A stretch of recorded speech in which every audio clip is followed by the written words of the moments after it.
Hi guys, Chris here with Super Savvy Travelers. Hey, we are back in Scalea today, and I wanted to show you this pretty apartment in Baia del Carpino.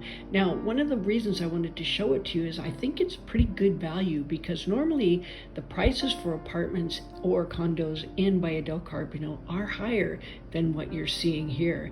This is a 2-bed, 1-bath unit, and as you know, Baia del Carpino has shuttles to the beach. They have private beaches here. It's a really nice area to have either a vacation home or to just come here and live. So check this out, guys. I think you're really gonna like it.